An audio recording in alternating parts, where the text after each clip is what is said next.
For higher level users, we've got some additional layers of interactivity for monitoring requests. So without actually creating a dashboard, we can actually give, say, a supervisor in the finance area, in the HR area, in the operations area, in the accounting area, we can give individual supervisors or groups of supervisors access to the workflows that would be of interest to them.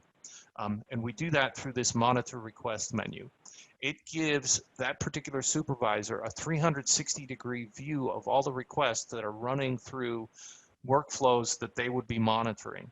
So they can't change these requests, but they can at least see what requests exist, and they can follow a link like this one down. They can see how the request is flowing. They can see the audit trail for this particular request. Maybe just glance at it, see how it's doing, maybe see if a request has been sitting in a particular area for a while, figure out who it's with, maybe drill down and figure out where the issue might be. The next level up then is what's called manage request. And this is limited to your system administrators, your power users. The reason for that is that you've got a bit more ability. You've got not only the ability to look at every single request and see how it's executing, but you can also intervene in an executing request. So here we've got a request that's had its initial forms filled out. It's now waiting for the facility manager to approve.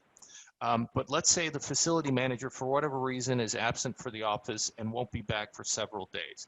And this is an urgent request that needs to be serviced soon.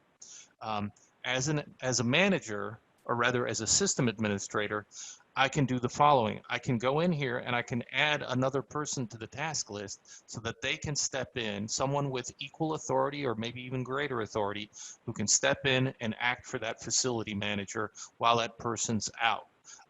There's also the ability that, had the facility manager known that they were going to be out, they could have set up a delegation in another part of the application, which is kind of an out-of-office setting for Integrify itself.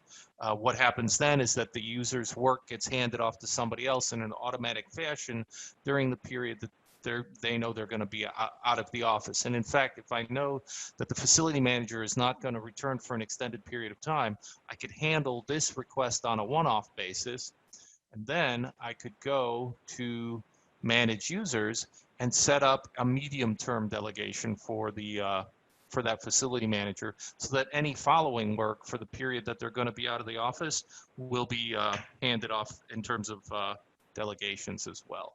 And that's done through, here's a sample. You can actually go into the screen.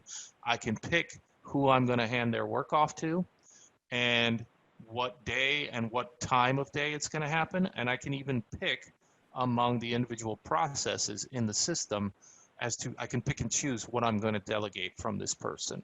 So very convenient way of managing the task load, whether or not someone's in the office.